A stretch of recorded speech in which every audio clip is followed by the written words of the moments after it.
conseguiu naquele momento falar em Deus. Tem muito ainda que avançar para quem conhece a novela. Mas ele abriu esse canal de comunicação, para dizer, eu estou pronto para começar a ser ajudado. Porque o fato da gente se abrir para ser ajudado não significa que a gente está pronto. Significa que estamos prontos para iniciar a nossa jornada no bem. É um processo. O processo não acontece em saltos. É uma trajetória. Então, mesmo que ele saiba, que ele seja onisciente, ele precisa que a gente diga, Deus precisa escutar de nós, perceber em nós a vontade sincera de mudança. E aí, o que a prece nos fornece? 3 pontos. O conforto e o fortalecimento, a inspiração e o esclarecimento, e o atendimento no sentido maior. Quando a gente fala do conforto e do fortalecimento, o que isso significa? Que a prece é uma fonte de força moral. É uma fonte inesgotável de recarga energética que a gente recebe para encarar o que quer que seja que estejamos encarando ou que está nos movendo a fazer aquela prece. Ela atrai o auxílio dos bons espíritos. Ela abre o nosso campo energético para o acesso da espiritualidade amiga. Assim como os nossos pensamentos também abrem o nosso campo energético para más influências, a prece e a nossa mudança atrai os bons espíritos para nos auxiliar e proteger. E isso é muito importante a gente lembrar, que somos nós quem escolhemos as companhias com quem andamos. Se existem irmãos obsessores, irmãos num nível inferior, conectados a nós, o que eu estou fazendo para atrair essas companhias? Ou ser atraída por eles? Porque a gente também não pode colocar a responsabilidade tudo nos espíritos inferiores. Porque muitas vezes nós é que vamos atrás deles sem nos percebermos pela nossa história, ao longo de muitas e muitas encarnações. A prece, ela acalma a alma, ela clareia o raciocínio. Muitas vezes a gente se sente em algumas situações extremamente perturbado, sem conseguir clarear nem saber muito o que fazer. A prece consegue fazer com que a gente se acalme. A prece é sincera e verdadeira. Então, é um recurso moral que nos permite suportar as provas com coragem e resignação. Então, isso é uma das coisas que a prece nos fornece. O conforto e o fortalecimento. A inspiração e o esclarecimento, porque como a prece é um meio de transmissão de pensamento, ela nos põe em comunicação com Deus. Por que clareia a mente? É como se fosse, eu estou aqui e Deus está lá no fundo. Quando eu faço a prece, quando eu tenho o ato, a ação de fazer uma prece, é como se eu fosse no corredor e abrisse as portas e dissesse, Deus, preciso de ajuda. Estou aqui. Quer que eu vá até aí? Você vem até aqui. Porque eu tirei os ruídos do meio do caminho, que nesse exemplo são as portas. Então, ela liga um canal de comunicação mais claro para essa transmissão de pensamento com Deus e com os bons espíritos. E é interessante a gente lembrar que sempre a gente tem a resposta nesse sentido. Como? Não esperem que venha prontinho. Às vezes vem no insight, muito doido numa ideia. Às vezes vem no encontro perdido no meio da tarde, que tu encontra uma pessoa que te fala uma pergunta, te faz uma pergunta, ou te comenta alguma coisa. Então, essa inspiração, essa resposta, nesse caso da inspiração e esclarecimento, ele pode acontecer de várias coisas. Cai um livro na tua mão, tu abre uma página. Tá assistindo um filme, uma série, tu vê uma cena que, olha aí. Isso é Deus. Deus está presente no nosso dia a dia muito mais do que nós concebemos. Porque nós, na nossa onisciência de ser humano super poderoso, a gente acha que ele não está, mas ele está. E ele se utiliza de várias formas, de vários meios para se comunicar com a gente. É aquela ligação inesperada. É o carro vermelho que se atravessa na frente, né, Adriana? Que faz pensar. É o vizinho que comenta alguma coisa, é uma propaganda. São várias formas que ele se comunica.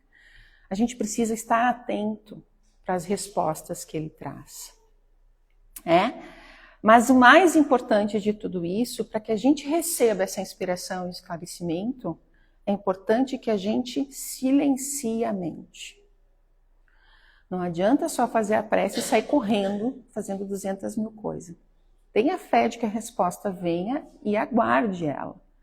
Mas preste atenção, silencie sua mente, silencie seu pensamento, E deseje, sinceramente, que o caminho seja sinalizado. E ele vai ser. De que forma, eu não sei. Eu me lembro muito de uma vez quando eu não lembro se eu estava no EJE, eu estava numa das primeiras coordenações de EJE que eu participei, eu estava saindo do trabalho e eu cruzei com uma pessoa, um senhor, um calor, e ele de terno e gravata, ele suava e ele andava de um lado para o outro na frente do Angelone ali esqueci o nome, da Rio Branco ali.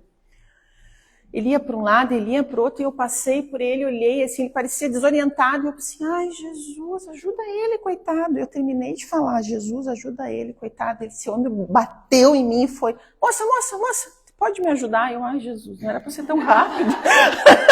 E nem eu.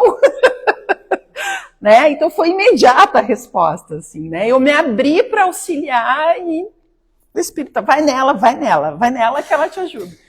E o coitado, acho que devia ser do interior, ou não sei de onde, ele estava querendo achar o tribunal eleitoral. Estava perdidaço, sabe? Tipo assim, não, então o senhor vai, eu orientei ele, muito obrigada. Então, assim, foi um momento que foi muito rápido a resposta. E eu aposto que vocês também devem pensar e ter alguns exemplos assim, de que foi papo.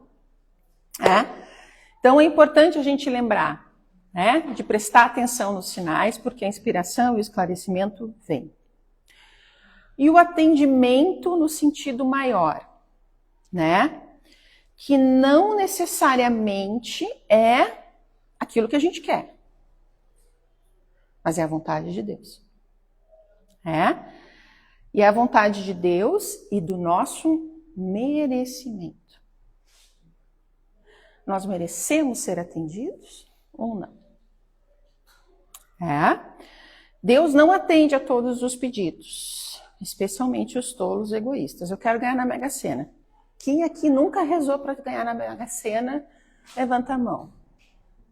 Todos nós, bem que podia, né, Deus? Jesus. Caía bem, né, uns milhãozinhos na conta, né? Todos nós fazemos isso. Mas Deus não vai nos atender nisso. Porque tolo, é materialista, é egoísta, não é disso que se trata. Mas ele sempre vai dar uma resposta pensando no bem maior. Mas, fazendo toda essa introdução, quais são as respostas das nossas preces?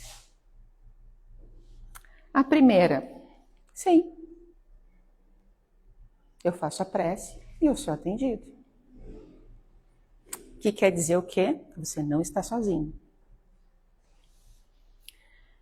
Aqui está uma força superior para te seguir e te acompanhar. Essa é a primeira resposta possível à nossa prece. Ela atrai o concurso dos bons espíritos que vão nos inspirar e nos proteger com essa aura de positividade e de bondade. Emmanuel esclarece que a oração é uma alavanca renovadora, demovendo obstáculos no terreno duro da incompreensão. Ele ainda coloca que a prece recompõe e é o prodigioso poder espiritual, comunicando emoções e pensamentos, imagens e ideias, desfazendo empecilhos e limpando estradas. Essa, para mim, é a resposta mais fácil. Pediu, ganhou. Fácil. As outras duas, nem tanto. Ainda não. Eu pedi e a resposta vem. Ainda não. Que esta prova é o seu remédio. Persista e esforce-se. Ainda não é a hora de eu te atender. É uma recusa temporária de uma concessão que para nós pode parecer boa, mas que é prejudicial ao nosso progresso. Ela vai atrapalhar a nossa evolução, vai mais nos prejudicar do que auxiliar. E que precisamos, acima de pedir em prece, precisamos agir. Porque todo o processo que a gente vivencia ao longo da nossa jornada evolutiva demanda ação. Não comodidade. Não estagnação. Quando se fala em resignação, o final já diz, ação no final. Resignação. É aceitar e seguir agindo. Seguir praticando. Joana ressalta, Joana é o íntimo, né? Joana de Ângeles, ressalta a importância da ação conjugada com a oração. E a gente pode lembrar aquele velho ditado, né? Deus ajuda quem cedo madruga. O trabalhador da vinha da última hora estava disposto a trabalhar desde o início da manhã. Ele não conseguiu o trabalho. E ele recebeu o mesmo que o que trabalhou desde a primeira hora. Então, sempre ação. Inclusive, para que esse ainda não se torne um sim. A Joana de Ângeles ainda aconselha vigilância e oração como escudos protetores para nosso caminhar seguro, indicando que o tempo da prova é essencial para a aquisição da fé e do discernimento. Agora, quantos de nós temos maturidade para esse ainda não?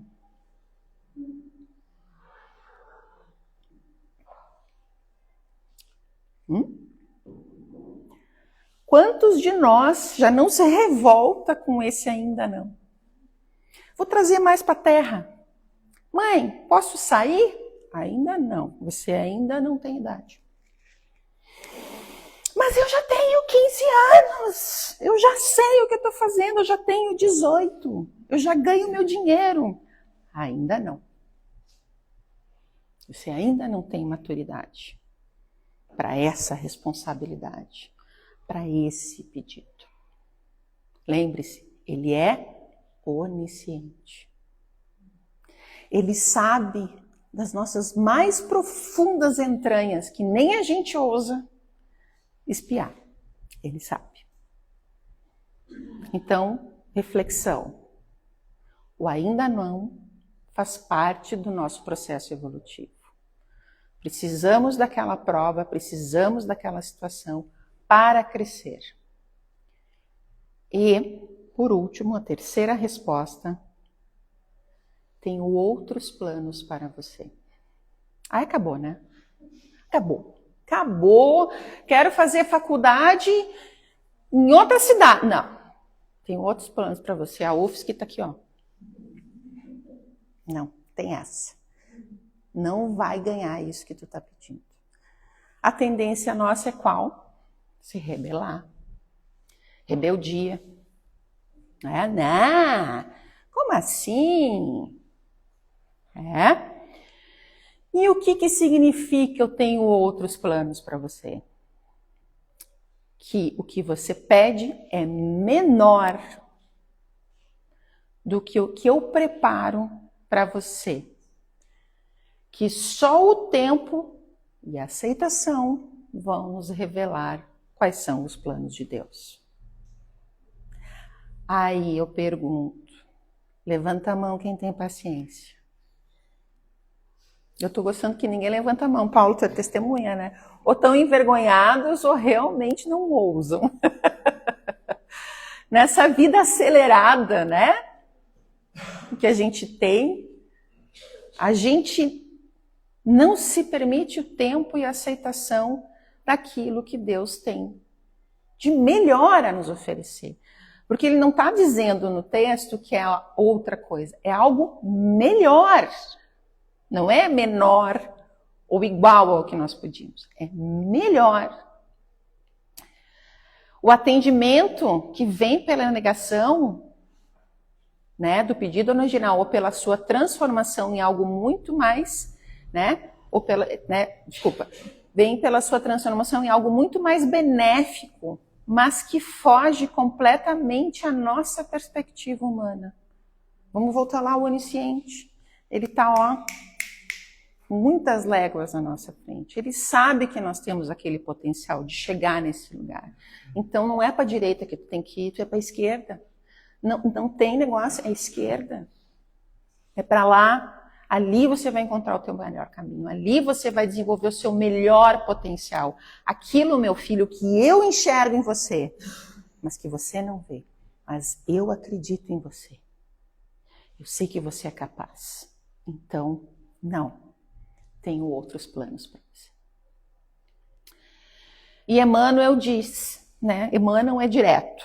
Recorda muitas das solicitações que fizestes a Deus há anos passados e imagina quanto bem te fez a divina providência ao recusar em silêncio aquilo que pedistes.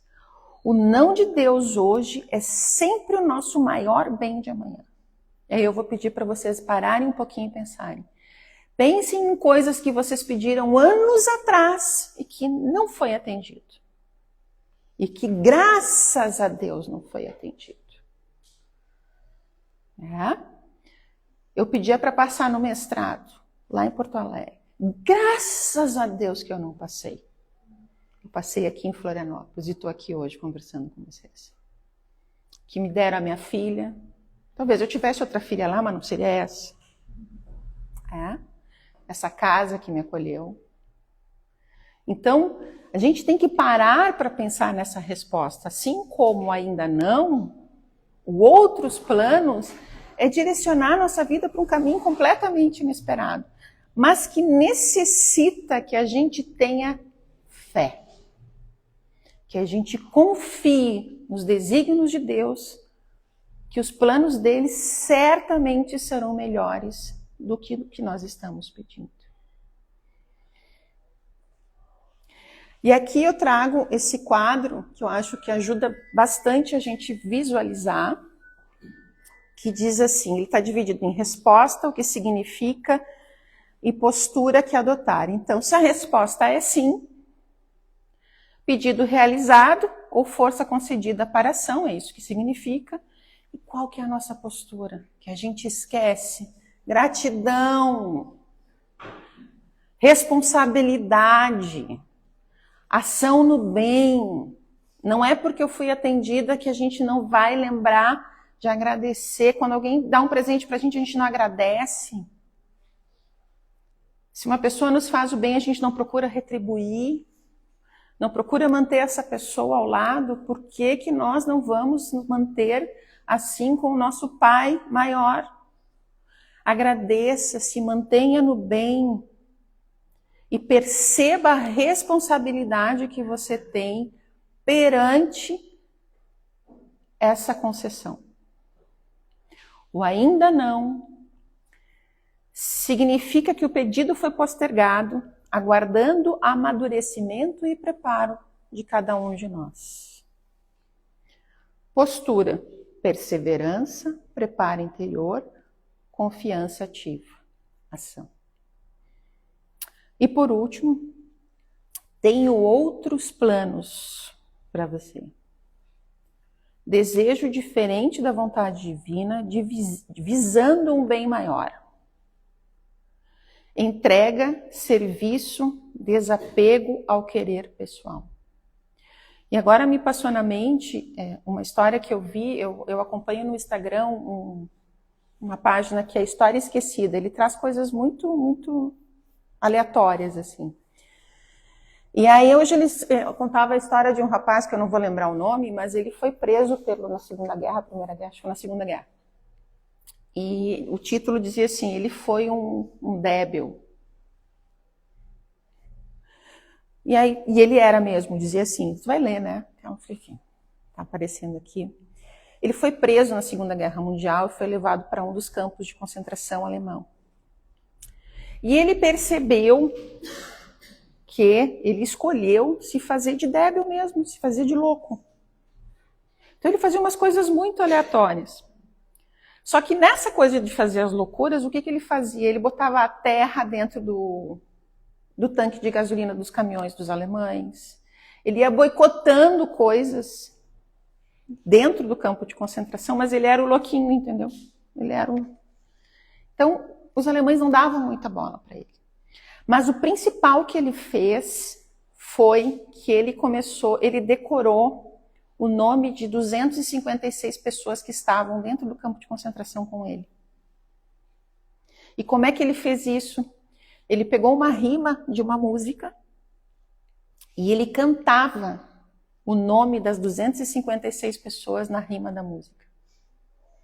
Quando teve uma propaganda para resgatar alguns presos dos campos de concentração, a Alemanha entregou ele feliz, achando que estava entregando um débil, um louco. Mas ele, quando voltou, ele relatou e deu notícias de 256 pessoas para as famílias que não sabiam notícias dos seus familiares. E aí termina a postagem dizendo: o humilde sabe se colocar, se esconder, inclusive como um débil. E o tolo precisa aparecer. Então, nós precisamos aprender a ser o débil, o louco, o humilde, por mais que pareça tosco. Mas, se nosso Pai nos ensina que a humildade é o caminho da aprendizagem, por que não? E onde é que eu ouvi essa frase? 3 respostas para a prece. Em um seriado. Um seriado norte-americano que conta a história de uma família no faroeste americano, numa dureza de vida. E num dos relatos, de um dos episódios, a pessoa que está narrando, uma situação muito complicada, ela fala: só existem 3 respostas para uma prece. Sim, ainda não, e tenho outros planos para você.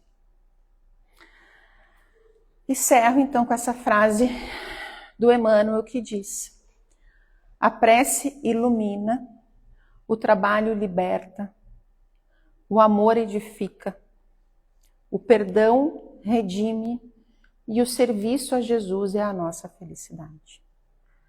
Porque de tudo que eu falei aqui da prece, para além de pedir, nós temos a responsabilidade de agir e seguir o exemplo de Jesus. É isso, gente. Obrigada.